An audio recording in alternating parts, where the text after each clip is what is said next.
¿Sí?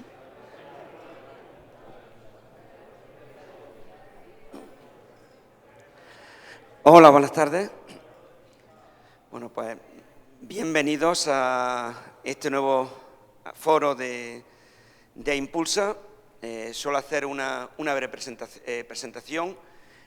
Como ya conocéis, Impulsa es el ecosistema que hemos creado en Granada, en el que estamos poniendo a trabajar conjuntamente a las instituciones, PTS, donde nos encontramos, Universidad de Granada, Ayuntamiento de Granada, Junta de Andalucía, Diputación y Cámara de Comercio, perdón, que no quiero que se me olvide ninguna de los 6 que creamos el foro y creamos el ecosistema, y que junto con las empresas de Granada, del ámbito de la inteligencia artificial y tecnología disruptiva, tecnología digital disruptiva, pues hemos creado el ecosistema para trabajar conjuntamente, para impulsar todo este ecosistema y para hacer de la inteligencia artificial y las tecnologías digitales un vector de crecimiento económico en Granada. En Granada tenemos una gran fortaleza en el patrimonio, la cultura, el turismo, pero igualmente queremos hacer una gran fortaleza de la economía del conocimiento, la economía digital, y que sea nuestro vector de crecimiento, junto con el gran proyecto Inmidones, que esperemos que pronto ya es una realidad y pronto empezará la construcción. Pues igualmente queremos hacer del gran proyecto de la inteligencia artificial igualmente ese vector de desarrollo económico. Quiero agradecer a Pilar, posteriormente la presentaré, el darnos la oportunidad de estar aquí. No es fácil, viene de Estados Unidos unos días nada más, y al final, bueno, pues nos ha hecho el gran favor de un viaje relámpago, que ha llegado hace un momento de Sevilla, y mañana a las 7 de la mañana tiene que coger el tren porque tiene actos en Sevilla. Así que, bueno, ahora después la presentaré, pero quiero agradecer enormemente a Google, a Pilar, la oportunidad de estar aquí, que tengamos este acto. Bueno, igualmente, como todos sabéis, Google, junto con Indra, Universidad de Granada, han creado el IA Lab Granada, y esta es la sede del IA Lab, que va a ir desarrollando toda su actividad. Así que muchas gracias por estar aquí. Vamos a ver rápidamente un vídeo sobre Impulse y después introducimos a Pilar. Gracias.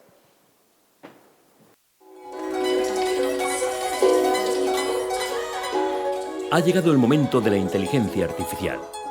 Ha llegado el momento de Impulsa.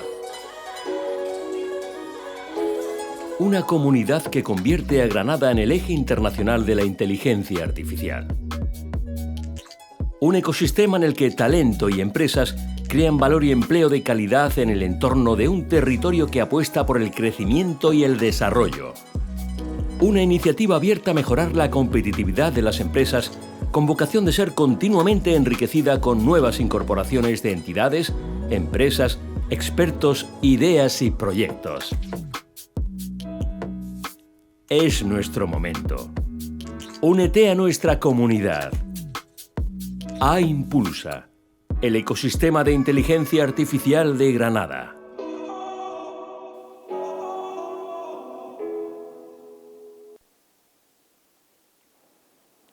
Bueno, pues sin más dilación y después de este vídeo introductorio de nuestro ecosistema,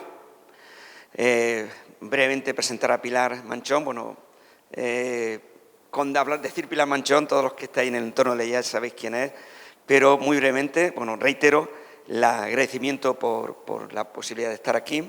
Ella ha desarrollado su trayectoria profesional en el ámbito de los agentes conversacionales, de la lingüística computacional. En el 2013 creó una empresa, Indicis, que vendió posteriormente a Google, es decir, que ha trabajado en el entorno académico, posteriormente en el entorno empresarial. Bueno, hiciste la tesis en el entorno académico, después ha trabajado en el entorno empresarial y es la responsable de la estrategia de los agentes conversacionales de Google. Es consejera de diferentes empresas, ONGs, miembro del Consejo Asesor de Inteligencia Artificial del Ministerio de Economía y Desarrollo Digital, de Tecnologías Digitales e Inteligencia Artificial. Y, bueno, pues una de las grandes expertas mundiales en la materia. Hoy nos va a hablar de las tendencias actuales de inteligencia artificial y reitero el agradecimiento por las facilidades que nos ha puesto tanto Pilar como Google para tener este acto aquí. Muchas gracias, Pilar.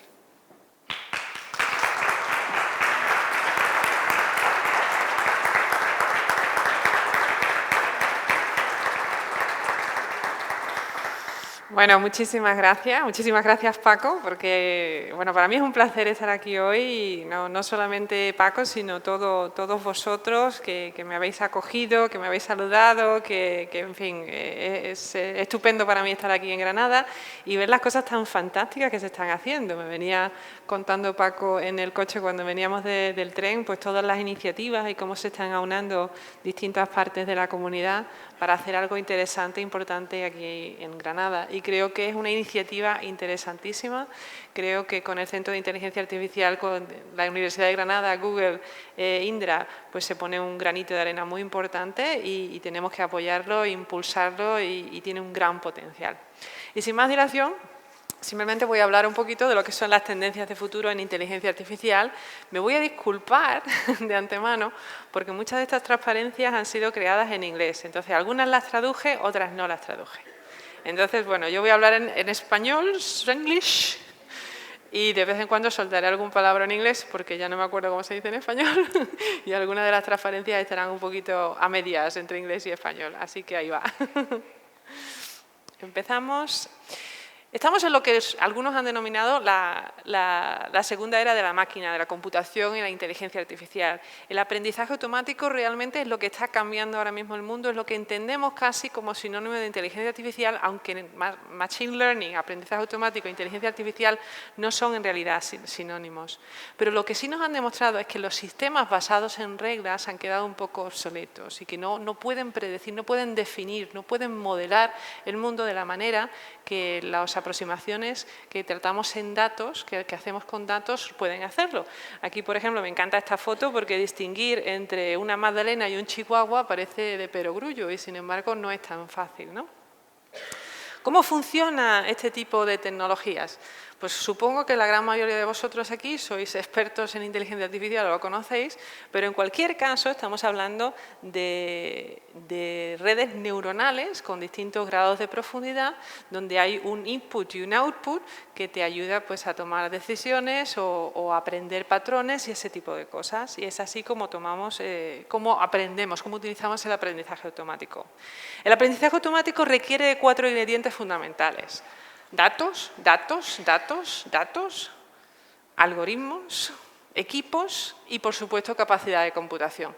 De hecho, muchos de los breakthroughs, de los descubrimientos, de los avances que se han conseguido en los últimos años tienen que ver precisamente con esos grandes avances a nivel de computación, con los nuevos TPUs y ese tipo de cosas. Vamos a ver que muchas de las aproximaciones, de las soluciones que estamos viendo están basadas en multipods y en otro tipo de niveles de computación masiva.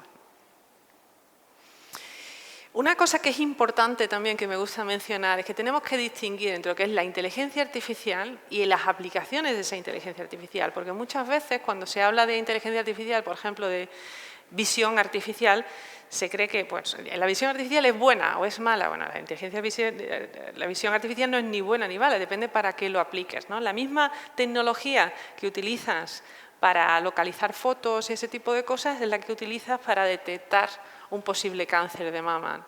O la misma tecnología que utilizas para visitar lugares es la tecnología que se utiliza para enseñar de una forma distinta en clases virtuales, ¿no?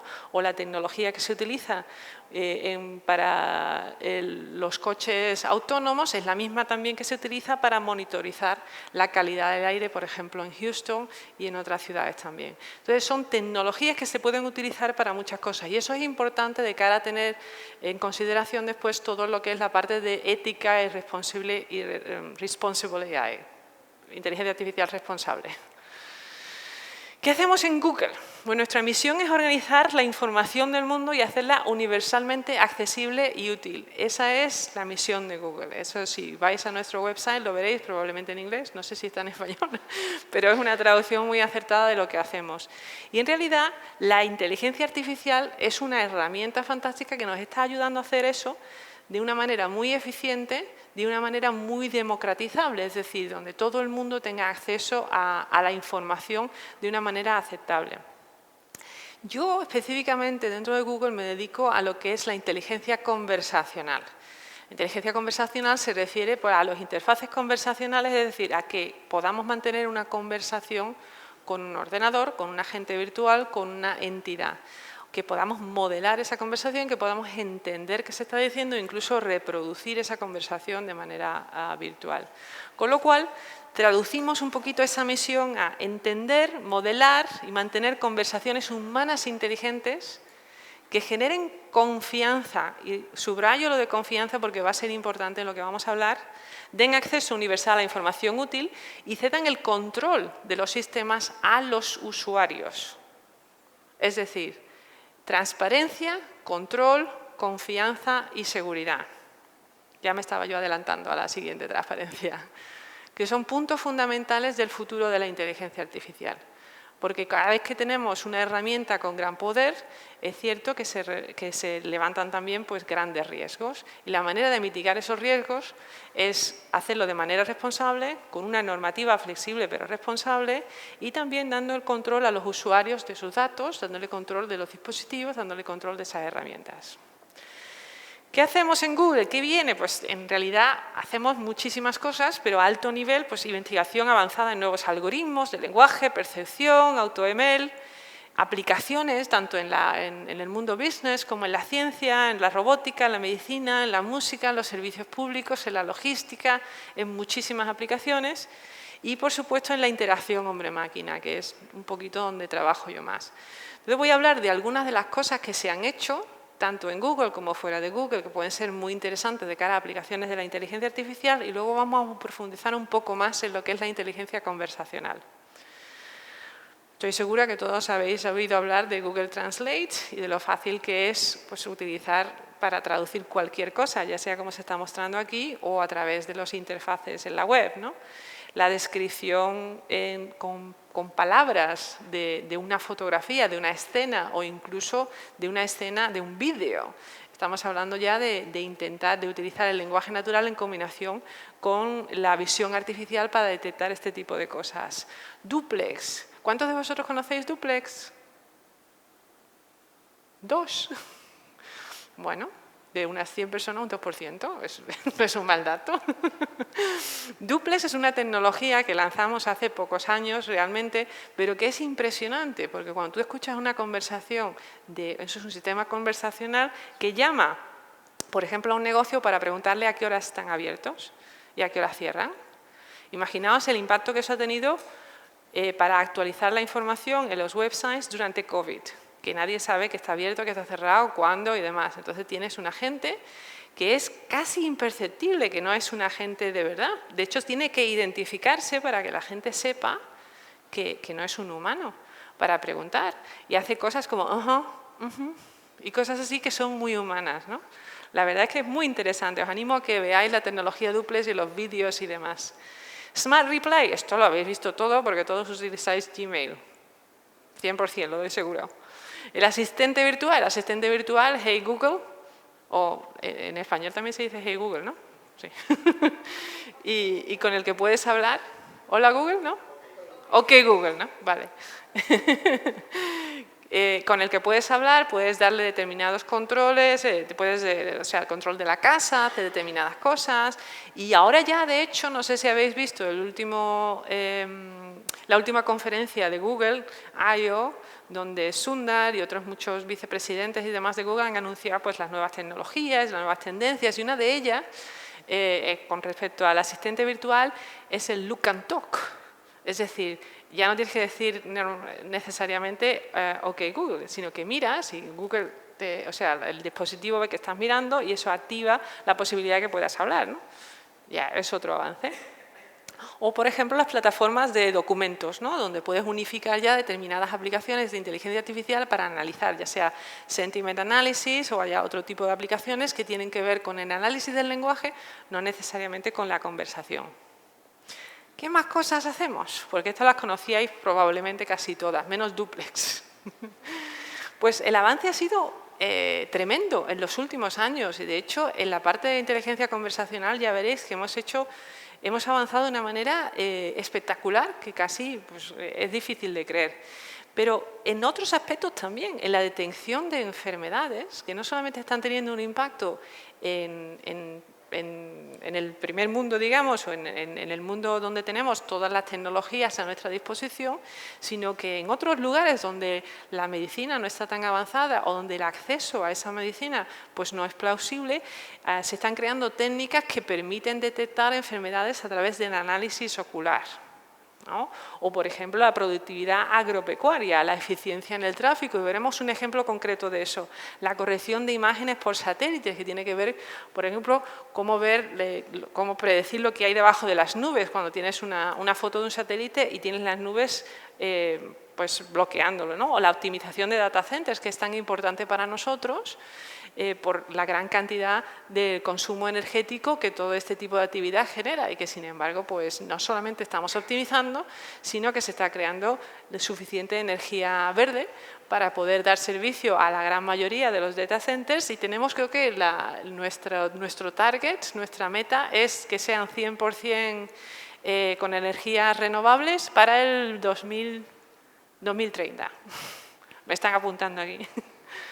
Por ejemplo, la detección de plagas también, ¿no? Si muchas veces habéis visto, hay aplicaciones que pueden tomar fotos de una planta, ver si hay una plaga, detectar eso, hacer eso incluso con drones. Es decir, si hay muchísimas aplicaciones que se pueden hacer para prevenir que una plaga pues destruya una plantación completa simplemente con aplicaciones de inteligencia artificial. El filtrado de sonidos, la reducción de energía, la detección de animales en peligro de extinción, la detección del cáncer, bueno, por ejemplo, el cáncer de mama o el cáncer de pulmón, el diseño de nuevas medicinas y la personalización genética, el descubrimiento de nuevos planetas. Y me encanta este ejemplo porque el descubrimiento de nuevos planetas no ha sido por un astrofísico, ha sido por un señor que sabe hacer machine learning, que cogió los datos que publicó la NASA y sin tener conocimientos de astrofísica, pues se dedicó a descubrir no sé cuántos planetas. Es decir, la inteligencia artificial da una capacidad a gente no especializada que es brutal. Pues imaginaos si conseguimos combinar la especialización y el entendimiento profundo de una disciplina con estas herramientas tan potentes para crear pues eso, nuevas tecnologías, nuevas medicinas, nuevos descubrimientos, nuevos todos, ¿no? Los vehículos autónomos probablemente hayáis visto o incluso alguno de vosotros hayáis montado en algún vehículo autónomo.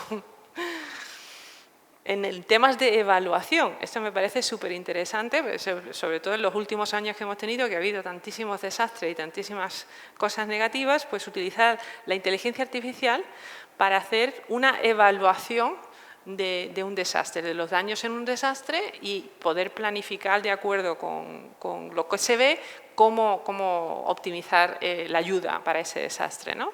O utilizar, por ejemplo, el aprendizaje automático para detectar deficiencias en la cobertura de una colonoscopia. Pues hacer una colonoscopia no es un proceso particularmente agradable, entonces si te la tienen que hacer 2 veces, pues es más desagradable. Entonces, ¿cómo sabemos si la primera vez se ha hecho bien o no? Porque efectivamente, como hay muchos recovecos en el colon, es muy difícil saber y detectar si, ¿verdad?, se ha hecho una evaluación profunda. Bueno, pues la inteligencia artificial te dice si ese examen es lo suficientemente bueno para no tener que repetirlo, con lo cual ya tenemos otro avance interesante. La predicción, por ejemplo, de inundaciones, para poder crear métodos de emergencia, para poder evacuar a la gente, hacer pues, inferencia en 3D de cómo se movería, cómo fluiría el agua en determinadas condiciones y ese tipo de cosas. O sea, para cualquier tipo de aplicación, ya sea para el rescate o simplemente incluso para la construcción de nuevas presas o nuevos edificios o organizaciones. Es decir, la predicción de los terremotos que siguen a un terremoto grande. Sabéis que cada vez que hay un terremoto puede haber terremotos que le siguen. Eso tiene un nombre, no recuerdo qué nombre es. Las réplicas, ¿no? Gracias. El aftershock. Entonces, pues poder predecir cuáles son las réplicas de ese terremoto. O predecir los eventos médicos en función de los estudios masivos de datos, de con qué frecuencia se puede ver, por ejemplo, si alguien tiene que ser readmitido, ¿no? O con qué frecuencia va a tener que realizar determinados estudios médicos, determinadas pruebas, ese tipo de cosas, para poder optimizar los recursos y optimizar costes también. O poder predecir qué fuegos. No sé si habéis visto, pero en California también tenemos una cantidad de fuegos terribles, en muchos casos, que están destruyendo muchísima naturaleza. Y estos dos jovencitos, utilizando TensorFlow, que es una herramienta que está a vuestra disposición y supongo que la mayoría de vosotros conoceréis, pues la han utilizado para predecir dónde pueden crearse esos fuegos y prevenirlos. O, por ejemplo, para predecir la función de las proteínas desde su secuencia. Yo no soy una experta en este campo, pero ha sido uno de los campos de los problemas, digamos, que han sido complicadísimos y se ha conseguido pues, utilizar técnicas de aprendizaje automático para predecir qué función tienen las proteínas en función de su secuencia, ¿no? Las aplicaciones dentro de la robótica, probablemente habéis visto ya aplicaciones con la visión artificial o aprendizajes de imitación. A través de la imitación se hace una tarea y el propio robot te observa e intenta imitarla. De hecho, tenemos un proyecto muy interesante en Google Research que se llama Teachable Machines, ¿no? Cómo podemos crear máquinas que puedan aprender de nosotros, ¿no? Y me parece pues, una de las aproximaciones más interesantes. No solamente se puede enseñar a una máquina pues, programando como se programaba antiguamente o generando un modelo a partir del cual esa máquina ya sabe qué hacer, sino que ahora que podemos crear unas máquinas que te observen y reproduzcan cualquier actividad o tarea que estés haciendo. O en este caso, pues una cosa similar, haciendo lo que hacen los niños pequeños. Cuando tenemos a algún niño pequeño y le regalamos estas cositas de que encajen los bloquecitos con determinadas fugas, pues esta destreza que se está creando se estamos enseñando a los brazos robóticos. Gestión, optimización y detección. Eso, por ejemplo, se aplica en muchas ciudades para ver la gestión del tráfico, para utilizar aprendizaje automático, para saber redirigir el tráfico en determinadas situaciones y que no haya colapsos, ¿no? O detectar condiciones atmosféricas adversas para ver cómo afecta al modelo genérico o para pues avisar a los conductores de que tienen que llevar, pues no sé, cadena para las ruedas o que tienen que tener más cuidado porque está el pavimento mojado, etcétera. La prevención de la tala ilegal de árboles en el Amazonas o la prevención de la caza la caza furtiva de animales en peligro de extinción. La accesibilidad. En Google tenemos un objetivo muy ambicioso que es que todos nuestros productos sean accesibles. El 15% de la población mundial tiene algún tipo de discapacidad. Tenemos algunos proyectos como Lookout que ayudan a personas con una discapacidad visual a navegar por el mundo de una manera mucho más segura. O tenemos también, pues utilizamos aprendizaje automático para aprender y detectar el lenguaje de signos, ¿no? Y muchas cosas más. La detección y corrección de la cobertura de nubes dentro de lo que son las imágenes de satélite, utilizar el procesamiento del lenguaje natural para optimizar a quién se le asigna qué casos en casos de crisis, para optimizar, porque no todos los expertos en crisis son expertos en todo tipo de crisis. O en este caso, en Makerere, la Universidad de Makerere, para predecir la polución del aire, ¿no? Hay muchas ciudades donde tienen muchos problemas precisamente porque la polución alcanza unos niveles muy peligrosos en determinados sitios, ¿no? O, por ejemplo, lo que es la edad en sí. Aging, el volverse mayor, ¿es algo prevenible o no? Pues la esperanza de vida ha cambiado muchísimo y en relación con la cantidad, el tipo de vida que llevamos ahora mismo, con cómo se llevaba esa vida hace X años es muy distinta. Las necesidades de las personas han cambiado mucho desde el punto de vista de la salud, desde el punto de vista del entretenimiento, desde el punto de vista de los viajes.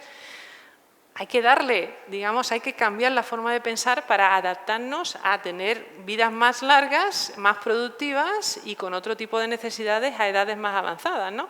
De hecho, se ha declarado que la edad no es necesariamente, o sea, es una enfermedad y en consecuencia pues, se pueden hacer cosas para cambiarla. En temas de salud, tenemos, como todos sabéis, parte de Google se dedica al tema de la salud. Y tenemos, por ejemplo, hemos lanzado hace poquito la posibilidad de buscar citas en determinados sitios. Es muy complicado encontrar una cita médica, pues ahora ya puedes encontrarla con esto. O expansiones en YouTube para poder encontrar vídeos que sean relativos al tipo de información que necesitas. O, por ejemplo, el atrial fibrillation, que no tengo ni idea cómo se dice en español, fibrilación atrial, que lo puedes detectar ahora con el Fitbit. Y eso afecta a 33,5 millones de personas y tienes 5 veces más probabilidad de tener algún tipo de ataque si tienes esa condición. Y ahora tu propio Fitbit, simplemente con tenerlo, puede ayudarte a detectar ese tipo de enfermedad. Estamos hablando de que todo esto es aplicaciones distintas a distintos campos con inteligencia artificial. O, por ejemplo, el cuidar de lo que es el embarazo, sobre todo en zonas donde las mujeres no tienen acceso a un ginecólogo o no tienen acceso incluso a este tipo de tecnologías. Entonces se pueden utilizar tecnologías como inteligencia artificial, como veis ahí, con dispositivos muy pequeñitos para ver y monitorizar esos embarazos y hacer que el índice de mortalidad infantil y el índice de mortalidad de las madres baje considerablemente, ¿no? O utilizar el smartphone, el teléfono, como un estetoscopio, ¿no? Utilizar el propio micrófono del teléfono, te lo pones aquí y puedes utilizarlo como un estetoscopio. Me parece una idea fantástica, de hecho, ¿no? En fin. Y ahora vamos a hablar un poquito de la inteligencia conversacional, que es a lo que yo me dedico. ¿Cuántos tipos de conversación hay? ¿Alguien se aventura a decirme cuántos tipos de conversación hay? ¿Los 2 de dúplex? ¿3? ¿4? ¿10? ¿50?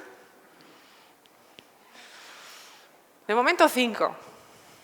¿No? 5 desde el punto de vista del tipo de conversación que podemos tener o que podemos imaginar con dispositivos, ¿no? Cuando yo hablo de esto en Google, utilizo Star Trek, porque somos así de frikis, como quien dice, ¿no? Entonces, cuando hablas de human to IoT, de humano a dispositivo, estamos hablando de un entorno como en Internet de las Cosas, donde estás hablando con tu tostadora. O en Star Trek, con el Food Replicator, ¿no? Té caliente. ¿Vas a tener una conversación profunda con el Food Replicator?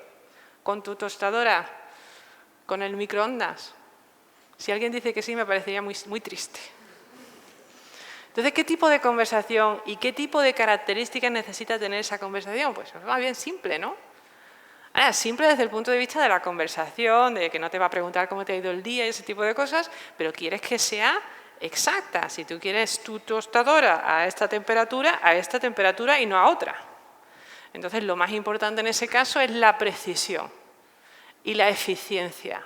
Y que no tengas que decirlo 3 veces o que te pregunte 400 cosas, sino que se efectúe de una manera muy sencilla, muy directa y muy precisa. Human to machine. Computer. Traza el curso al Alpha Quadrant que evite a todos los Borg. O sea, sigo con Star Trek para aquellos que habéis perdido. Pero es una petición compleja, donde hay que entender muy bien, donde hay muchos condicionantes, donde estamos hablando de complejidad del lenguaje natural al grado máximo, donde puede haber una interacción y donde puede haber varios turnos, pero no es una conversación, si os recordáis Star Trek, no es una conversación en la que la computadora te vaya a preguntar tampoco cómo te ha ido el día. Muy funcional, muy compleja, muchos back and forth, ¿no? Turnos de palabra, pero en ese estilo. Podemos pensar el futuro de las búsquedas, ¿no? Donde estás hablando con un ordenador, no quieres hablar con el ordenador, quieres mantener una conversación compleja, pero no necesariamente una conversación cuasi humana. El tercer tipo, human to human, humano a humano. ¿Por qué es diferente? Ahora explicaré por qué es diferente de humano a agente. Porque de humano a humano estamos literalmente emulando lo que pueden hacer 2 humanos. Ojo, un agente virtual ya puede hacer más que un humano, con lo cual ya la conversación se distorsiona de alguna manera, de manera positiva, pero se distorsiona. Entonces, si nos centramos de humano a humano, siguiendo con los ejemplos de Star Trek, estamos hablando de los hologramas con los que jugaban, ¿no? Se meten en ¿cómo se llama la habitación? No me acuerdo, se me ha ido el nombre de la... Bueno, es que no sois vosotros trekkies, pero... pero tenían una sala donde se iban y tú podías reproducir cualquier tipo de personaje histórico, por ejemplo, y mantener una conversación con ellos. Y entonces pues se reproducía una conversación de humano a humano. Era literalmente una copia de otro humano, sin capacidades superhumanas.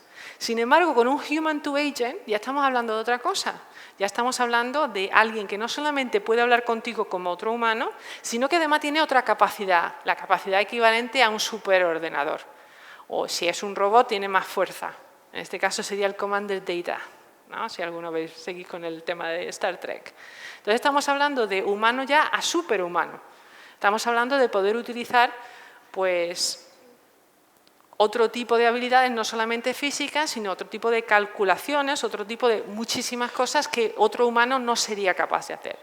Y el machine to machine es la condición para hablar dos máquinas entre ellas, y diréis, bueno, ¿y por qué tiene que ser el lenguaje natural? No tiene por qué serlo, pero si no podemos nosotros auditar cómo se están comunicando las máquinas, tenemos un problema. Entonces tiene que ser al menos auditable por humanos. No tiene que ser necesariamente en lenguaje natural, pero sí que tenemos que nosotros ver qué está pasando. Porque probablemente todos sepáis que uno de los retos que tenemos con el aprendizaje automático, tal y como lo estamos desarrollando a día de hoy, es que muchas de estas aproximaciones no podemos explicarlas o interpretarlas. De hecho, hacemos lo que sea, el modelo hace lo que sea y sale un resultado, pero no sabemos exactamente por qué, que es uno de los retos que tenemos, ¿no? Ahora otra pregunta. ¿Son todas las conversaciones igualmente complejas? Incluso en cada uno de estos casos. Pues realmente hay conversaciones que estamos hablando, es command and control, ¿no? Conversaciones como decía, pues, caliéntame la leche. Ahí realmente el grado de complejidad, pues, estamos hablando del nivel 0. Podemos hablar conversaciones donde puedes decir, bueno, pues sube la persiana. ¿A qué nivel? Súbela hasta arriba del todo. Ya ha habido una interacción, ¿no? Tienes que configurarlo, pero tampoco hay un nivel, digamos, de conversación muy flexible. O puedes seguir incrementando y añadir lenguaje natural, o seguir al siguiente nivel y añadir ya iniciativa mixta. ¿Qué significa eso de iniciativa mixta? Iniciativa mixta es cuando tenemos un diálogo, cuando tenemos una conversación y las dos partes que mantienen esa conversación pueden cambiar el flujo de esa conversación. Es la diferencia entre una máquina de estados finitos y una entidad completamente flexible donde tú o el sistema puede elegir el flujo y cambiarlo y adaptarse. Y aquí ya empezamos a ver una diferencia. Si veis, lo he clasificado de manera que aquí hay un diálogo, cuando hay lenguaje natural ya hay una conversación, y cuando ya hay iniciativa mixta que implica flexibilidad, es cuando empezamos a desarrollar algún tipo de confianza. Y la confianza va a ser un punto clave en las cosas que vayamos a ver. Luego ya pues la capacidad de aprender, la capacidad de planear y la capacidad ya de reproducir íntegramente cualquier capacidad humana conversacional. ¿Y por qué nos importa esto? ¿Qué tiene eso que ver con lo que estamos hablando? ¿Por qué es esto relevante? Pues si miráis a una foto de los últimos 30 años, lo verde son los 30 años. Y en el cachito que queda, que ya no es amarillo ni azul, son los primeros 20 años. En esos primeros 20 años estamos hablando de cuando estaba Nuance, Speechworks, en marzo del 2000 se creó VoiceXML. ¿Alguno se acuerda de esas cosas? Yo no puedo ser la más vieja de aquí. ¿Alguno, por favor? Sí, bueno, asumamos que algunos acordáis de esas cosas. Se crean empresas startup como PowerSend, que la compró Microsoft, como Artificial Solutions, como Indices, la que creé yo, que luego vendimos. Se la vendimos a Google, una corrección, se la vendimos a Intel. En el 2011, Siri. Ahí cambia todo. Porque, y os lo digo como empresaria que estaba en Indices antes del 2011, donde tenías que explicarle a todo el mundo qué era lo que estabas haciendo. Estabas haciendo un asistente virtual conversacional. ¿Y eso para qué sirve? ¿Y eso cómo se come? ¿Y eso para qué lo quiero? ¿Y eso qué ventajas tiene? Y costaba muchísimo trabajo por la gente entenderlo. Ahora sale Siri. ¿Y esto qué es? Pues esto es la Siri, pero para tu negocio. Y todo el mundo lo entendía. O sea, fue un boom fantástico, porque ahora ya es algo que asimila a la gente. Y cuando salió el Watson de IBM en el concurso Jeopardy, no sé, ¿os acordáis de eso? Fue también impresionante, fue un avance, ¿no? Ahora estas cosas ya no son como las IVR del pasado, donde decía, si quieres información, di información o pulsa 1. Y si pasas ya de esos 3 menús, tienes que volver al principio, ¿no? Entonces, hemos pasado de eso a una conversación con Siri, que era, por supuesto, no imperfecta, o una conversación con Watson, por ser imperfecta, pero mucho mejor de lo que teníamos antes, ¿no? Y ahora lanza 2014, llega Alexa. Y Alexa canta. Y te cuenta bromas, te cuenta chistes. Y no entiende la mitad de las cosas que le dice, pero te cuenta chistes.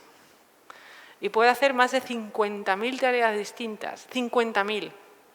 ¿Alguien se aventura a decirme cuál es el promedio de tareas que hace una persona normal con Alexa?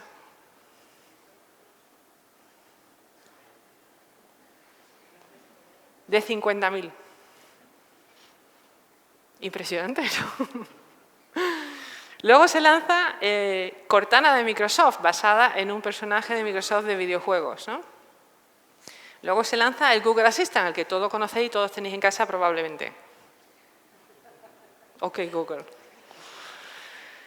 En el 2017 se lanza Bixby con Samsung, del que no hemos vuelto a hablar. No sé qué ha pasado, honestamente. No sé dónde está eso, no ha vuelto a salir en prensa, no sé qué está pasando.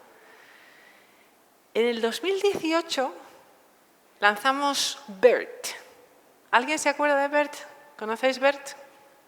Ahí ya veo algunas cabezas moviéndose. ¿Por qué BERT marca un antes y un después? ¿Y por qué en estos últimos 5 años ha cambiado todo? Porque estamos hablando de un mundo que se centra en las heurísticas y en las reglas a un mundo que es puramente de Large Language Models, basado en datos. Datos. Y el nacimiento de todo es con BERT y con Duplex, lo que algunos no sabíais. Se lanza GPT-2 en el 2019, GPT-3 en el 2020, GPT-3 ya empieza a dar mucho eco. ¿Todo el mundo aquí ha escuchado hablar de GPT-3? ¿Sí? En el 2021, en el 2020, también lanzamos MT5 y Mina, en el 2021 Lambda y DALL-E y en el 2022 PaLM y Imagen. Ahora vamos a hablar un poquito de esos modelos, pero ya veis que en estos últimos 5 años esto es todo basado en datos. Entonces, todos los retos que teníamos antes han cambiado. De control y predictibilidad a flexibilidad y naturalidad. Entonces, antes estábamos aquí, donde teníamos mucho control, demasiado control, de hecho, y estábamos intentando hacerlo más flexible y natural. Y hemos pasado a un punto en el que hemos hecho súper natural, pero hemos perdido el control. Y ahora no es predecible y no es controlable, con lo cual el reto ya no es hacerlo conversacional, el reto es hacerlo controlable. Que es un paradigma, es un cambio de paradigma, es encontrar ese punto medio que yo he marcado ahí con una fantástica diana hecha a mano, donde no queremos tener demasiado control, sino justo el control necesario. ¿Por qué? Para no castigar a la creatividad, porque estamos viendo que con estos modelos se está creando creatividad y se crean cosas nuevas. Entonces, ¿por qué castigarnos? Entonces, necesitamos el nivel de control y predictibilidad justos. Y ya veis que no estamos ahí todavía, ¿no? ¿Dónde estamos a día de hoy? Ya habéis dicho que sí, que conocéis BERT. Yo me fío de los que dicen que sí. GPT-3. Todos conocéis GPT-3 y el tipo de preguntas que podíais hacer, el nivel de control.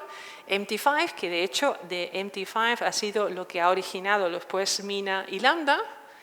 MUM, que es un modelo que está generado, que es 1000 veces más grande que BERT y está generado con 75 lenguas diferentes. Y además es multimodal, o sea, no solamente palabras, sino también imágenes, ¿no?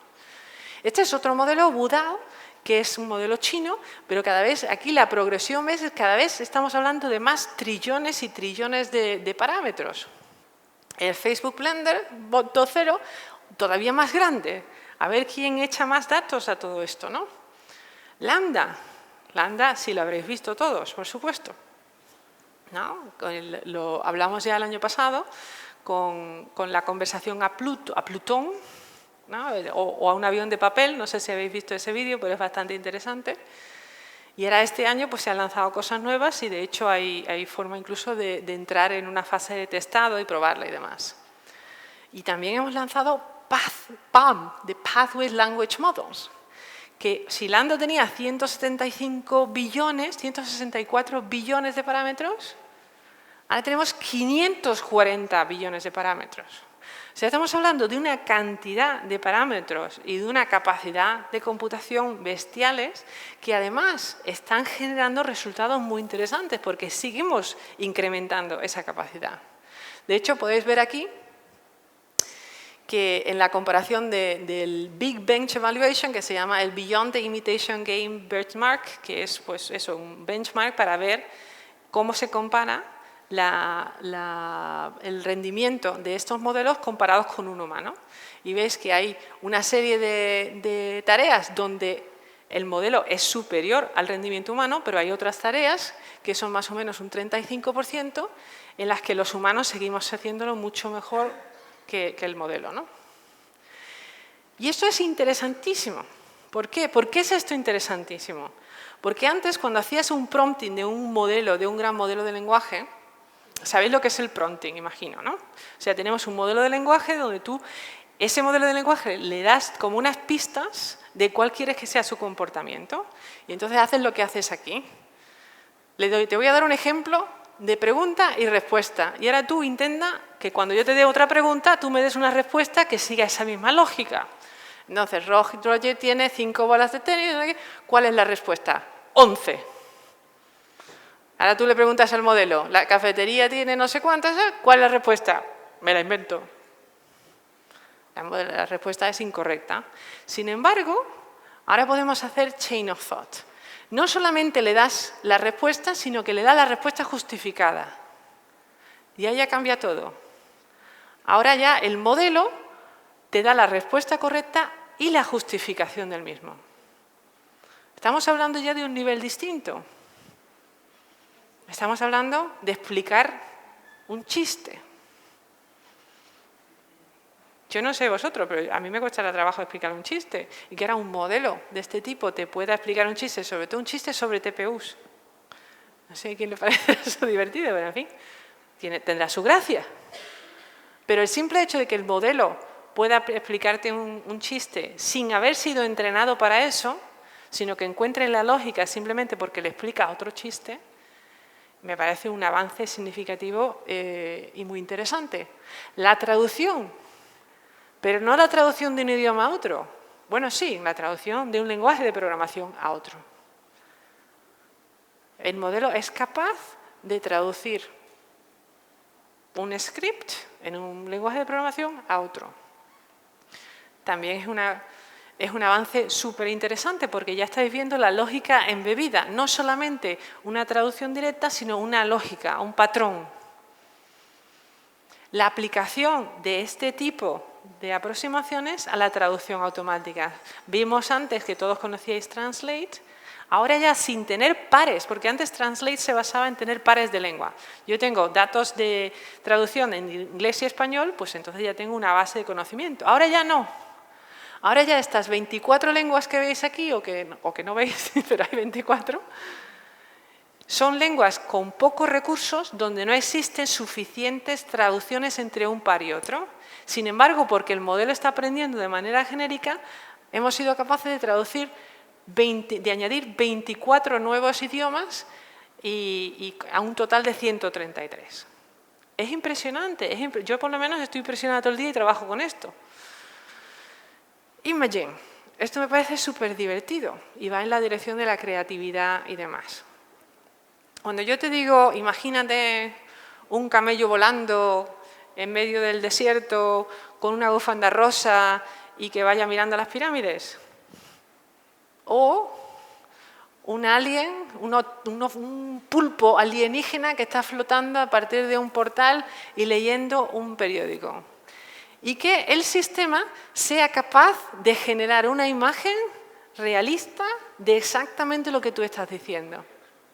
Cuando hablamos de creatividad, hablamos de hacer estas cosas, hablamos de superhumano, no hablamos de humano a humano, estamos hablando de humano a superhumano, donde ya no te tengo que explicar algo, sino que simplemente lo digo y te puedo enseñar una imagen de lo que quiero decir, para facilitarlo, ¿no?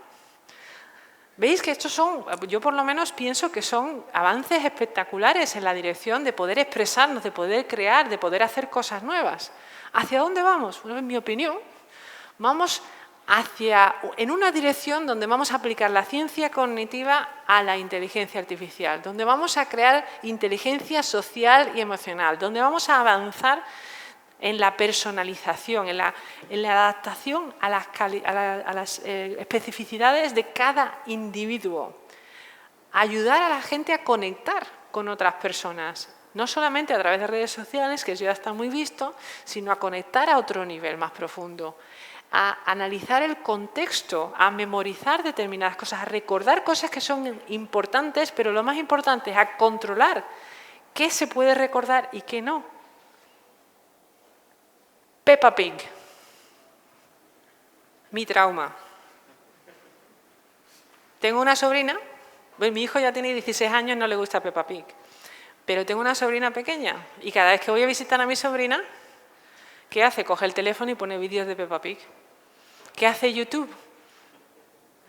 Me enseña vídeos de Peppa Pig cuando mi sobrina no está. ¿Tengo yo alguna forma de decirle a YouTube que no me enseñe vídeos de Peppa Pig? En el futuro sí, porque soy yo la que estoy trabajando en eso. Pero el trauma de Peppa Pig, seguro que lo tenéis todo con alguna otra cosa, se me imagina, ¿no? Pues eso, crear memoria, control y demás. Dar poder a la gente. Cuando hablaba antes de la democratización de la inteligencia artificial, no es broma.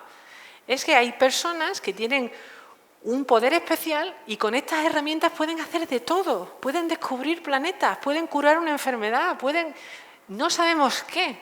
Pero poniendo todos estos modelos, todos estos datos, todas las herramientas a disposición de todo el mundo, democratizando el acceso, que es lo que estamos haciendo, estamos facilitando esa creatividad. Y, por supuesto, crear interfaces cognitivos. ¿Qué son interfaces cognitivos?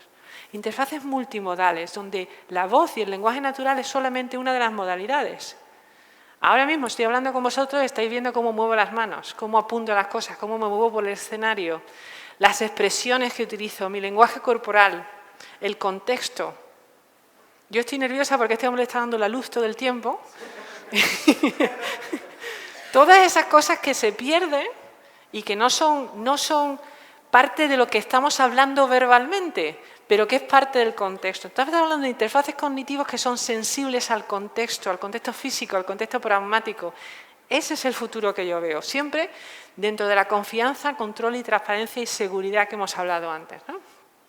¿Y traducido a qué? ¿A qué tipo de aplicaciones?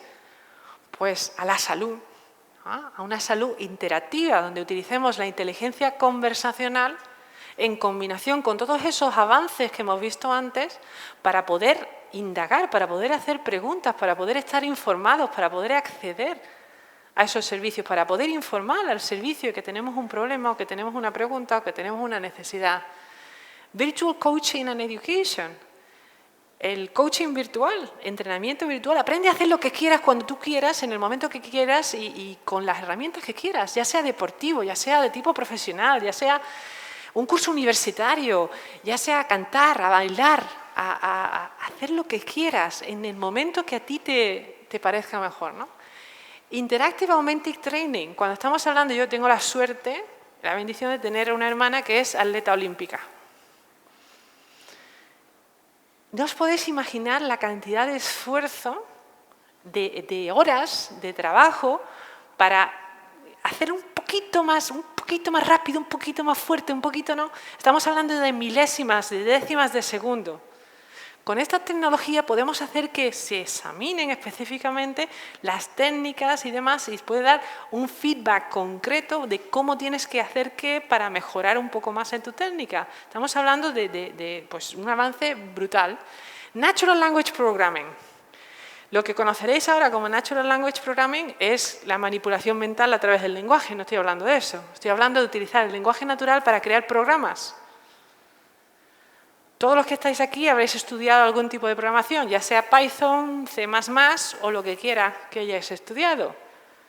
Pero en el futuro podremos programar sin necesidad de haber estudiado un lenguaje de programación, porque el lenguaje natural te va a permitir esa flexibilidad. Los modelos que hemos visto antes van a llegar a un punto en el que podamos no tener necesidad de aprender un lenguaje formal y poder generar un script, por ejemplo.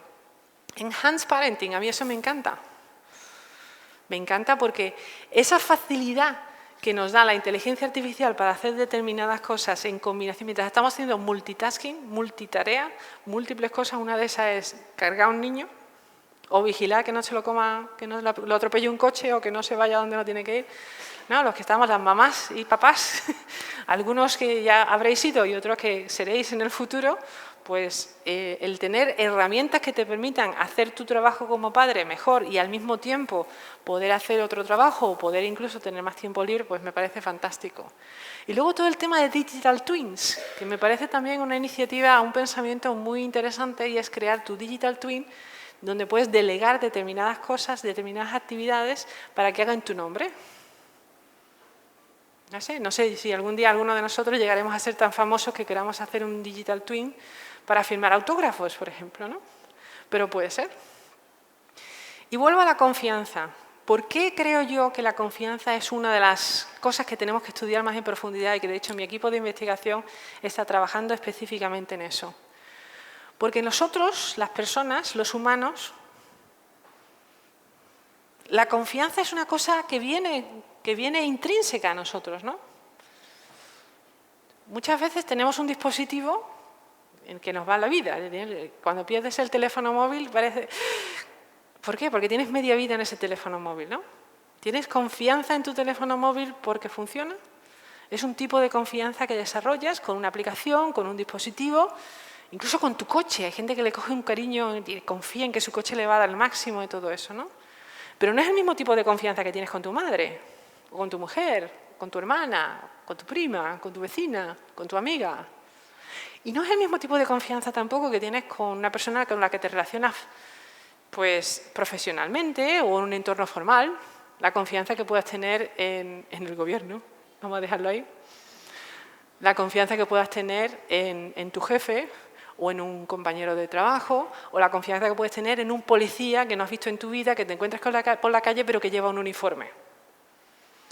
Bueno, pues hay un tipo de confianza que se desarrolla única y específicamente con el lenguaje natural. En el momento en el que tú escuchas a alguien o a algo hablar con palabras, hay algo que cambia y no es lo mismo. Entonces empezamos a evaluar esa cosa que no es humana pero que nos está hablando, pues de una forma que no es ni humana ni máquina, que tiene características de las dos y cosas de ninguna de las dos. Por ejemplo, si yo viniera aquí ahora mismo y no conozco a nadie y le pregunto a esta chica de aquí, ¿te quieres casar conmigo? Me dice, esta mujer está loca, ¿no? Eso no. Sin embargo, si voy a un asistente virtual nuevo, hola, soy Diana, asistente virtual, ¿te quieres casar conmigo? A ver qué dice. ¿Cuánto es más 2 más 2? Le preguntas cosas que tú no le preguntarías a una máquina, pero tampoco le preguntarías a un humano, porque estás buscando esas fronteras, ¿no? Y en función de la respuesta, si ella me dice no te entiendo, digo, ya me da igual que seas muy lista haciendo matemáticas, no me has entendido cuando te he pedido que te cases conmigo. ¿Qué ha pasado? Ya se rompe ahí un poco de esa confianza. ¿Y cómo tratamos esa confianza? Pues he creado lo que yo llamo el Trust Framework, que disecta ese tipo de confianza en capacidades específicas desde el punto de vista de un agente conversacional que nos afectan de manera consciente o subconsciente. En algunos casos son cosas que no notamos, pero que nos rayan, porque tú no sabes por qué, pero como que no te gusta. Y cuando haces una entrevista con sujetos, que son humanos como nosotros, notas que no ha ido bien, que no están contentos, pero no te saben decir específicamente por qué. Y eso muchas veces lo aplicamos de manera directa con otro humano. Os voy a dar un ejemplo muy claro, por ejemplo, de consistencia. Aquí, dentro de la percepción de inteligencia. Si yo ahora estoy aquí dando una conferencia y todos habéis asumido que sé algo de esto. Estoy utilizando palabras, algunas veces mal en español, estoy utilizando palabras en inglés, estoy utilizando jerga más o menos científica y diré, pues esta mujer debe saber algo del tema, ¿no? Y ahora ella llega y me hace una pregunta, pues utilizando esa jerga,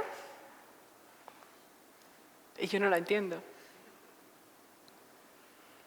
Entonces, en un momento dado, pues digo, esta mujer tiene ahí un teleprompter que le está diciendo lo que tiene que decir, es un loro que está repitiendo cosas, ¿cómo me puedes estar diciendo cosas inteligentes?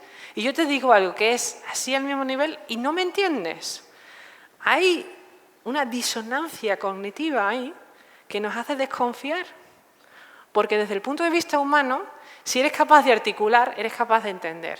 Desde el punto de vista del ingeniero, que tu reconocedor de voz funcione, que tu procesamiento del lenguaje natural funcione mejor o peor que tu sintetizador de voz o que tu generador, no es tan extraño, de hecho es muy normal.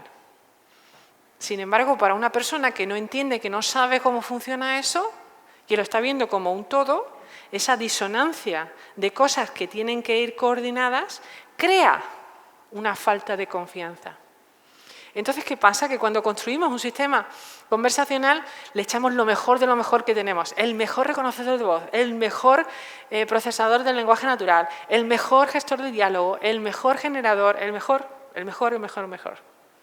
Pero ¿qué pasa? Que cuando el mejor de uno, que tiene que ir en consonancia con otro, no es tan bueno, pues resulta que es mucho mejor crear una consistencia que no rompa las expectativas del usuario que ir a lo mejor de lo mejor.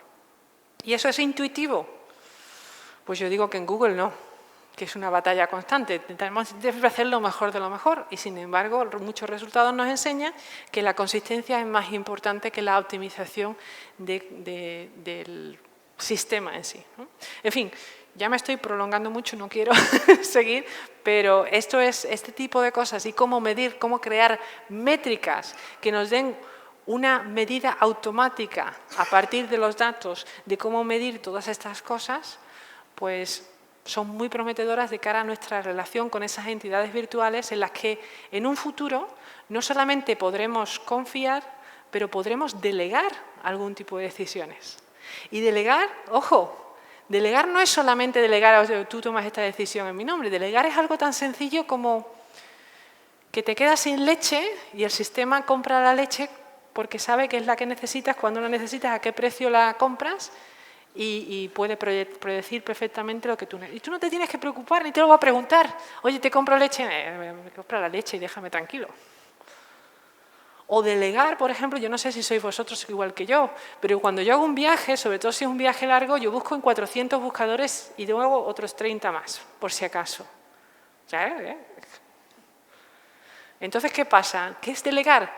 Delegar es que yo le pregunte cómo llego de San Francisco a Sevilla sin que me cancelen el vuelo y me diga, esta es la mejor combinación y digo, ala, pues cómpralo. Ese es mi objetivo. Ojalá pudiera yo delegar eso sin tener que buscar en 300 buscadores y ver si realmente me han dado el mejor precio o si realmente me han dado la mejor combinación, ¿no? Y era la gran pregunta, porque esto ya es casi una religión. ¿Está todo en los datos? Estamos hablando, hemos visto una trayectoria en la que hemos creado modelos con billoncitos de datos, luego trillones de datos, luego más y más trillones y más trillones. ¿Ese es el futuro? Lo único que necesitamos, o sea, si echamos más datos y en vez de los 518 trillones de datos que hemos puesto en el último modelo, ahora hacemos pues otros, no sé, 5.000 más. ¿Estamos ahí creando la última inteligencia artificial? ¿O siempre nos faltará algo? ¿Hay algo más ahí? A ver, manos.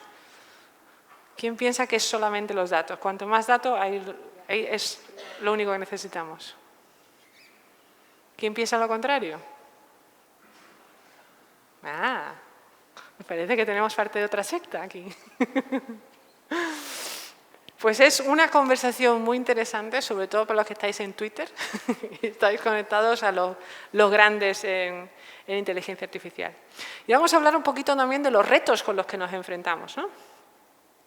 Las alucinaciones. Qué interesante que estés hablando con alguno de estos GPT-3, Lambda y demás, y se invente algo, se invente un dato, y te lo diga con esa certidumbre con la que los buenos vendedores te dicen algo que no saben. ¿No? Y ahora, ¿eso te crea confianza? Si de 10 cosas que te pregunto, solamente una está mal, pero te la digo con confianza, ¿es eso suficiente? Eso sería un 90%, ¿no? ¿Es un 90% de las cosas que te digo suficiente? Si vuestra calculadora os diera un 90% de resultados correctos, ¿la devolvéis? Yo sí. Entonces, ¿qué pasa cuando los sistemas tienen alucinaciones y se inventan cosas que no son reales, ¿no? El control. Ahora mismo muchos de esos sistemas pues te inician una conversación que genera, o sea, que asemeja a un patrón, como hemos visto antes, pero que va en la dirección que sea. No hay una dirección concreta, no hay un fin. Lo puedes introducir, pero no está necesariamente ahí. Entonces, el nivel de control que tenemos es muy escaso, lo cual es uno de los retos en los que estamos trabajando.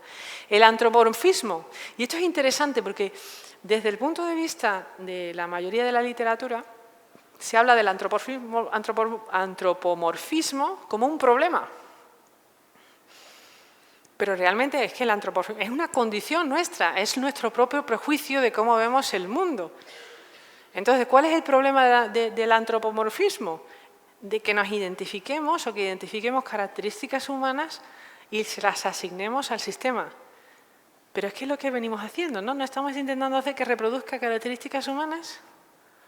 Entonces, yo creo que hay una disonancia, para volver a utilizar eso, entre lo que queremos, las consecuencias, el resultado, y al final queda todo un poco como mezclado. No tenemos muy claro, como sociedad me refiero, en qué dirección tenemos que ir. Y entonces ya se crean también divisiones de si estas entidades inteligentes deben asemejarse a las personas o no, deben ser totalmente diferentes para que no haya una contaminación y una influencia de lo que hacen estas entidades de vuelta a la sociedad, ¿no? La privacidad, ni siquiera tengo que hablar de eso, todos sois conscientes de los problemas con la privacidad de los datos y la importancia que eso conlleva. El tiempo, el concepto del tiempo no se gestiona necesariamente en estos modelos. De hecho, si la respuesta era correcta hace 20 años y el hecho de que no sea correcta ahora, pues fue correcta en algún punto. Entonces, el concepto de tiempo no está gestionado. Matemáticas, sí que podéis ver que en el PAM, en el modelo último que os enseñé, se hacen ya operaciones matemáticas. Ya es uno de los retos que se están solventando.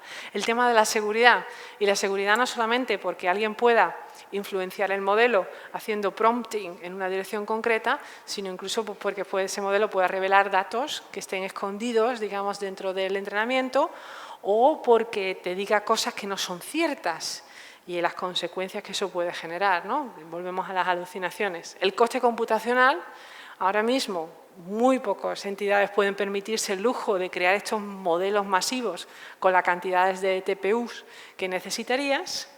La memoria, esto se acuerda durante las conversaciones, pero una vez la conversación se termina, se acabó. No sé si habéis visto la película Memento, pues algo así. Y la explicabilidad, estamos hablando de que realmente podemos observar, podemos interpretar de alguna manera qué es lo que ha ocurrido, pero no tenemos una explicación de cómo o por qué. La innovación es el vehículo que nos permite aplicar el conocimiento y la creatividad para resolver todos estos grandes retos. Pero para ello necesitamos que haya multidisciplinariedad. Porque lo que está ocurriendo ahora es que hay una visión muy concentrada en una parte de la sociedad, que es la parte más matemática y la parte más de ingeniería, en la que estamos intentando modelar cómo funcionamos los humanos.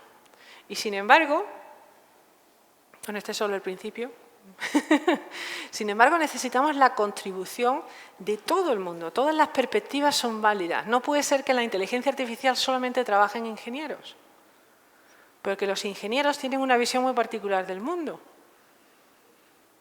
¿Verdad que sí, Paco? ¿Te estás riendo? Entonces, tenemos que buscar una universidad. Tenemos que asegurarnos de que las humanidades, la filosofía, la psicología, todas estas otras disciplinas son parte de la inteligencia artificial. ¿Cómo vamos a modelar un comportamiento que supla nuestras necesidades como humanos cuando estamos olvidando la parte de la sociedad que estudia, que ha estudiado durante tanto tiempo cómo somos los humanos y por qué somos los humanos?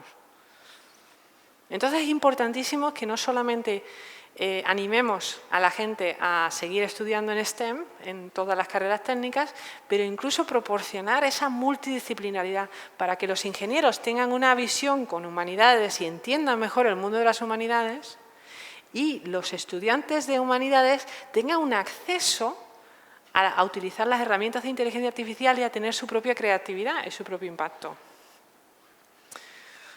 ¿Por qué me gusta tanto esta expresión? We must not allow other people's limited perceptions to define us. Porque esto no solamente aplica a la gente de humanidades que son menos listos y no pueden hacer inteligencia artificial porque no saben mates. Esto aplica a la gente en el sur de España que no somos tan listos como la gente en el Silicon Valley, o como la gente en Japón, o como la gente en China. La percepción que tenga el mundo de nosotros no debería afectarnos. Nosotros tenemos, yo os garantizo, yo he trabajado en muchos sitios en el mundo y ahora estoy en el Silicon Valley, que es la élite del mundo mundial, en inteligencia artificial y en otras disciplinas. Y aquí tenemos tanto talento como allí. Lo que pasa es que allí importa más. Ahora estamos intentando crear esas sinergias y esos puntos de energía para atraer más gente aquí, para que otra gente falle, para crear más dinamismo, para crear oportunidades y otro tipo de cosas. Pero ojo, el talento no falta, el potencial no falta, la calidad humana no falta, la calidad intelectual no falta. Pero tenemos que creérnoslo antes que los demás nos tengan que decir vosotros valéis. Porque la forma más común en que la gente renuncia a ese potencial, a esa capacidad, a esa posibilidad de crear algo que cambie el mundo, de crear unicornios. En Granada, en Andalucía, en España, ¿la tenemos? No hemos sabido usarla bien todavía, pero la tenemos. El mundo que viene con respecto a la inteligencia artificial es una carrera, Entonces tenemos que prepararnos, tenemos que entrenarnos, tenemos que condicionarnos, no solamente nosotros física y mentalmente, emocionalmente, sino como sociedad para competir en esa carrera. O quedarnos al margen y mirar cómo los demás corren en el campo. Cuando ayer, yo vi el otro día el de la Champions, que ganó el Real Madrid. Solamente hay 22 jugadores en el campo, ¿no? Y los demás, pues tenemos que decidir si queremos ser uno de los que están o queremos ser uno de los 22 que están en el campo. Pero para eso hay que entrenar, para eso hay que sacrificarse, para eso hay que poner la carne en el asador. Para eso tenemos que colaborar. Instituciones, universidades, gobierno, sociedad civil, industria, empresas, empresarios, emprendedores, estudiantes, todos tenemos que empujar en esa dirección. Porque algunos iremos abriendo camino, iremos incluso haciendo pinitos para que otros puedan llegar. Pero la realidad es que hay algunas veces que hay que dar el salto. Y eres tú el primero que ha llegado allí. Y si no te arriesgas, nadie más va a saltar. Y cuando llegues, por favor, acuérdate de ayudar a los demás. Y con esto pasamos a preguntas.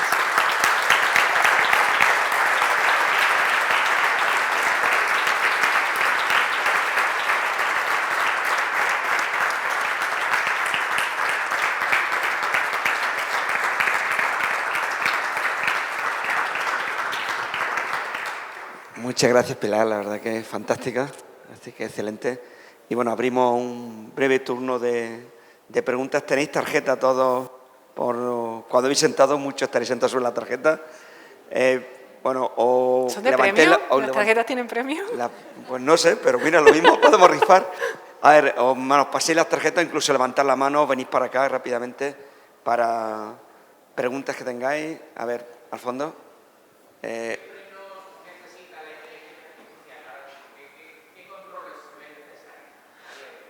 Bueno, los controles que son necesarios, afortunadamente estamos trabajando en ellos. De hecho, la Unión Europea está trabajando en la regulación y la normativa para que tengamos un cierto nivel de control y todas estas herramientas se puedan utilizar de una manera sensata.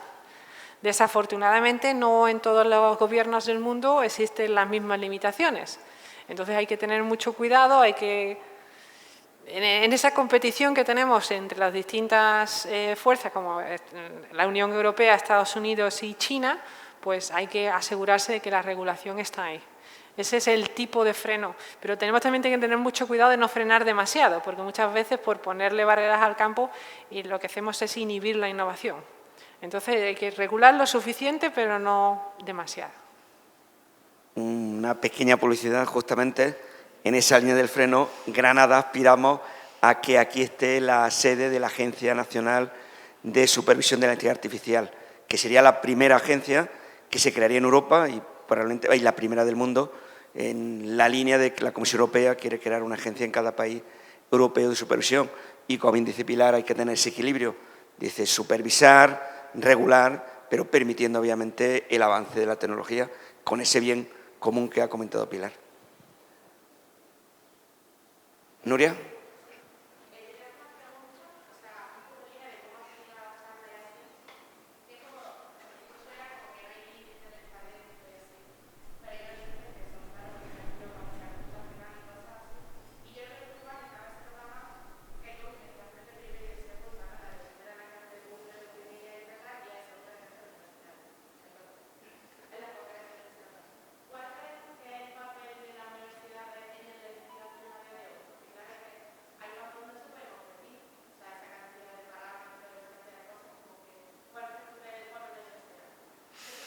Yo te voy a negar la primera. Eso de que hay campos en los que no se puede competir. Hay campos en los que es más difícil competir. Pero si empezamos con que no puedes, ahí ya te has vencido tú sola. No, hay que buscar la forma, no ya el declararlo que es imposible. Sí que es cierto, obviamente, que cuando tenemos pues eso, esas necesidades que se van creando, que tienen un coste significativo, es muy difícil que entidades, sobre todo entidades públicas, porque las privadas también están en otra liga, puedan permitirse esos costes. Sin embargo, en muchas de las estrategias en las que Paco y yo estamos involucrados con el Gobierno y en otro tipo de iniciativas, se están creando, digamos, oportunidades para compartir ese poder computacional. Entonces, para poder dar, de la misma manera que al principio no solamente estamos hablando de utilizar los multipods, que ahora es lo último de lo último, sino al principio incluso tener un ordenador era un lujo. Tú no te acordarás porque no habías nacido, pero en su caso sí, al principio de todo era un ordenador, era un lujo tener un ordenador. Luego era un lujo tener algo en la nube. Luego era un lujo poder experimentar. Entonces, todos esos lujos han ido pasando a ser el día a día. Hace tan poco como 20 años era impensable que tú pudieras hacer experimentos en la nube y que además no te costaran dinero, porque puedes registrarte como estudiante y tienes un montón de posibilidades. Eso era impensable. Yo anticipo que llegaremos a un punto en el que pasará lo mismo. De todas maneras, también hay oportunidades como, por ejemplo, internships. En Google tenemos no solamente internos, sino student researchers, que vienen a trabajar con nosotros como si fueran una persona. ¿Sí que son personas? Como si fueran un empleado más, también humanos. Y pueden utilizar ese tipo de herramientas. Entonces, pues ahí tienes la posibilidad de ir utilizar a coste de Microsoft, de Google, es el mejor Google, por supuesto, utilizar este tipo de... De hecho, yo concretamente, nosotros tenemos 2 internos en los equipos con los que trabajamos y están trabajando con los grandes modelos de lenguaje. Están generando o están gastando una cantidad de dinero y de recursos bestial. Entonces, no te centres en que no se puede. Céntrate en cómo puedo y seguro que encuentras una solución. Sí, magnífica conferencia, Pilar. Soy Manuel Castillo, profesor de Fisiología y me dedico a la medicina antienvejecimiento. Mi pregunta es concreta relativa al Digital Twin. Una de las características del envejecimiento es la pérdida de información, de datos y el manejo de esos datos, que en un extremo tiene el Alzheimer. Este Digital Twin podría ser una herramienta para evitar esa pérdida, es decir, administrando a este sistema los datos de manera previa a cómo se van perdiendo, podrían suplir esa pérdida. Yo no soy una experta en el tema, con lo cual no me atrevo a darte una respuesta concreta. Yo anticipo que de la manera en la que estamos tratando lo que es la transferencia de información entre una persona normal y corriente y un digital twin, es decir, una forma computacional digital, pues obviamente todo lo que seamos capaces de almacenar se quedará guardado.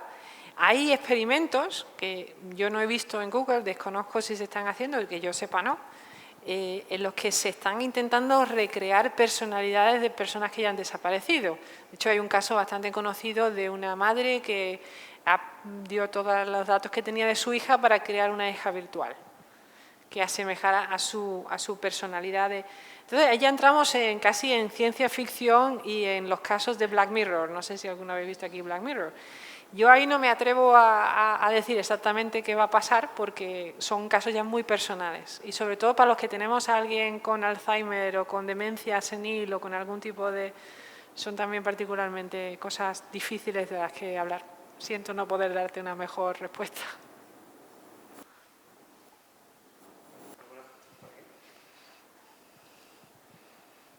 Buenas, me ha encantado la conferencia. Quería preguntar si Google tiene alguna herramienta que permite verificar la calidad de los datos que alimentan la inteligencia artificial. Y en calidad incluyo no solo la veracidad, sino también que sean suficientemente diversos, etcétera. Pues sí, de hecho tenemos no solamente herramientas, sino equipos completos dedicados precisamente a eso. Tenemos equipos completos dedicados a lo que se llama Responsible AI, AI responsable, imagino será la traducción en español, que están iterando sobre la calidad del dato, la procedencia del dato, la persistencia del dato, su utilización correcta, las limitaciones que eso tiene, la regulación del mismo, la regulación más allá de las líneas fronterizas de los distintos países que permiten hacer determinadas cosas y que están específicamente estudiando eso. Y luego tenemos herramientas, hay de hecho un equipo de investigación muy conocido dentro de Google que se llama PAIR, P-A-I-R, que te animo a buscar también, que saca herramientas que se dedican, no solamente las hacen ellos, sino que están a vuestra disposición para hacer un análisis y una disección de los datos y ver si hay bias, prejuicios embebidos en esos datos y ese tipo de cosas. De hecho, hay muchas herramientas. No son perfectas, siempre hay que tener, pues eso, siempre hay que hacer la auditoría extra, pero sí que se está avanzando mucho en esa línea. PAIR. P-A-I-R. Bien, hay 2 manos levantadas. Vamos a cerrar con estas 2 preguntas y así tenemos después un poco de tiempo para el networking final. Había una al fondo y luego Óscar, que para la última pregunta.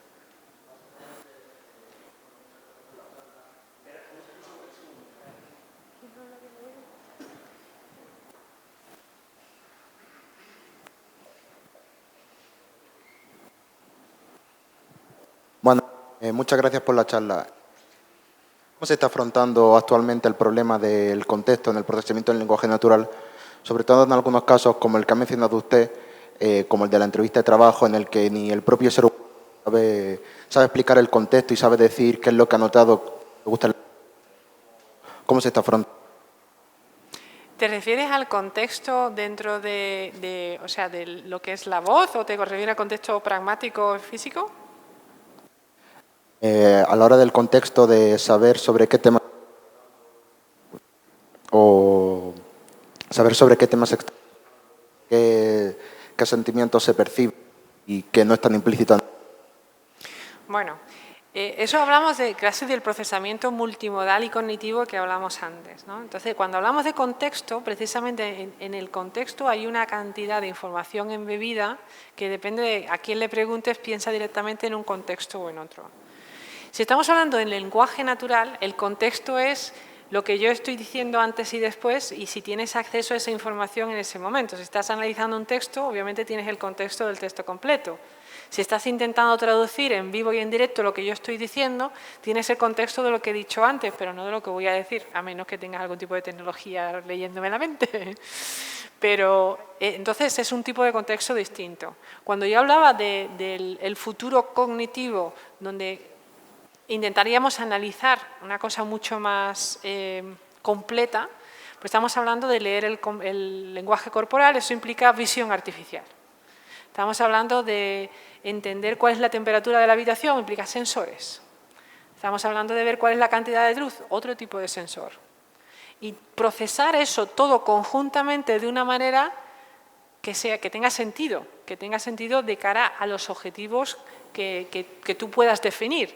Entonces, si pensáramos en el mundo reglado en reglas, pues tendríamos que definir cuál es la temperatura ideal ambiente. La temperatura es X. Esto es, optimizamos para unos objetivos concretos que nosotros regulamos. Sin embargo, en un mundo centrado en datos, creamos esas escenas, creamos esos momentos y a partir de los datos generados en esos momentos es como el sistema aprende. ¿Cómo se está haciendo eso? Pues depende de para qué. Es muy difícil decirte cómo. En el contexto, por ejemplo, de PAM, todo el contexto está embebido directamente en el entrenamiento de esos datos y de hecho, os animo a que veáis el paper, el artículo que se publicó, no lo he puesto en la presentación, pero lo debería haber puesto, donde tienes datos específicos de qué porcentaje, de qué tipo de información se ha utilizado en esos billones y billones de parámetros. Y te da una idea del tipo de información contenida ahí. Pero el contexto es una palabra muy ambigua, muy ambiciosa, muy extensa y puede significar muchas cosas. Y entonces, pues, es muy difícil modelarlo. Gracias. Bueno, muchísimas gracias por la charla. A mí me ha encantado y no solo el contenido, sino la pasión que le pones, que se ve que lo disfrutas. Yo tengo una curiosidad de gestión de proyectos y muy relacionada con la respuesta que le has dado a Nuria y con conocimiento que tenemos por las colaboraciones con Google, por compañeros que son ingenieros senior ahí. Entonces, un poco, pues claro, tú has contado lo que hablan los VPs a nivel hacia dónde va la compañía, tus propios proyectos y sabemos también que dentro hay mucha libertad para diseñar proyectos. Entonces, me pregunto un poco cuánto hay de top-down, cuánto hay de bottom-up. Has comentado cómo se incorporan en las internships los estudiantes y todo, que se integran. Sabemos que desarrolláis mucha investigación y que se publica, acabas de nombrar los papers. Tengo la curiosidad de qué equilibrio hay, quién marca esa estrategia, de si se le da muchísima libertad a esos equipos para que vayan tirando en actividades complementarias o de verdad hay un cierto track principal para algunos equipos, para otros. ¿Cómo es un poco el funcionamiento interno para todas estas estrategias de desarrollo de las herramientas y de los tracks en IA? Vamos, que te diga la receta secreta de Google, ¿no? No, ni mucho menos. Es una curiosidad. A ver, ingrediente total, número 1. Bueno, sí que es cierto que hay muchísima libertad científica y de hecho es lo que la mayoría de los científicos que vienen a trabajar en Google van buscando. ¿Por qué? Porque no se te impide explorar algo. Además, si tú eres un científico que tiene la capacidad de hacer lo que tú quieras en ese momento, no necesitas tener un equipo a tu alrededor, vas y lo haces. Con tanto cuanto lo justifica, que no estás tirado viendo la televisión y estás haciendo algo, pues puedes hacer prácticamente casi lo que tú quieras. La cuestión es, si quieres hacer algo más grande, entonces pues ya vas convenciendo a alguien que le pueda interesar. Entonces pues vas un poco, los que sois emprendedores, estoy seguro que habrá muchos emprendedores aquí, pues haciendo el pitch, ¿no? Haciendo un poco, bueno, pues mira, he pensado en esto, Que si ponemos algo en marcha, entonces pues ya alguien que tiene un ratito o que tiene un 20% de su tiempo lo quiere dedicar a eso, pues se te une. Y entre los dos empiezas a hacer algo. Y eso ya empieza a tomar un poquito de consistencia o tiene algún tipo de vislumbras, algo que puede ser potencialmente interesante. Y sigues trabajando ya tú solo o con la otra persona o se van añadiendo gente. Entonces, cuanto más gente se vaya añadiendo, más se va creando y más problemas se van generando. ¿Por qué? Porque ya cada uno es de su madre y de su padre y quiere ir en otra dirección. Entonces ahí ya, pues encontrar cómo equilibrar lo uno y lo otro, ahí ya es una ciencia y un arte. Entonces lo que hay es un equilibrio muy interesante entre el bottoms up y el top down, ¿no? Te dicen que no hay top down, mentira, sí que hay, hombre, no, claro que hay top down. Pero no es tan fuerte, no es el command and control que encuentras en otras empresas donde la directiva pone lo que hay que hacer. Entonces, de hecho, hay muchísimas iniciativas que surgen porque a alguien se le ha ocurrido, porque un ingeniero majara se puso a hacer lo que sea y sacó y resulta que funcionó y hay gente que le interesa y eso cogió más tracción y acabó convirtiéndose en un proyecto. En mi caso en particular, aquí, receta número 2, mi puesto en Google es de estrategia de investigación en inteligencia artificial. ¿Cómo se come eso? Sobre todo cuando allí cada uno puede hacer lo que le quiera. Pues entonces vas en plan pitch y lo que hace es crear una visión. En este caso, una visión de un proyecto muy ambicioso, que no os voy a contar, pero que tiene unos retos concretos dentro del mundo de la inteligencia conversacional.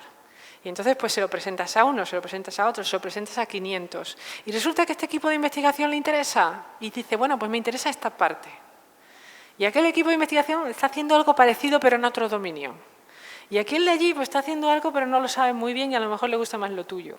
Y al final, en este caso, en mi equipo hemos creado un consorcio de equipos, donde estamos creando algo que es muy ambicioso, que ningún equipo individualmente podría hacer por sí solo, porque sería pues, una tarea de muchísimo tiempo, muchísimo esfuerzo y recursos, pero que si la dividimos y la repartimos entre los demás, pues, bueno, algo se está haciendo. Eso sí, por supuesto, no es perfecto, por supuesto, el overhead, el esfuerzo adicional que tienes que poner en la coordinación de esos equipos y demás, tiene un coste también, pero honestamente, creo que con este tipo de personas con tantísimo talento, que lo saben además, que lo tienen, y convencerlos para que trabajen en algo que tú crees que puede ser algo de futuro, pues es en sí una tarea que también te llena y es muy interesante. Así que una combinación de las dos cosas. No sé si te he contestado. Si me echan de Google, ya sabes que es culpa tuya. Bueno, un gran fichaje, ¿verdad, Oscar? Ya sabes, no ha perdido oportunidad, tiene las puertas abiertas. Aquí tenemos al vicerrector que directamente te dice ahora mismo que te ficha, así que hecho. Bueno, ahora pasamos a la sala de al lado para tener un rato de networking. Igualmente podéis hablar con Pilar. Pilar, muchísimas gracias por esta oportunidad de conocer un poco más de Google, conocer los proyectos de Google y esta visión que nos has dado de los retos ingentes que viene inteligencia artificial. Muchas gracias. A vosotros, gracias.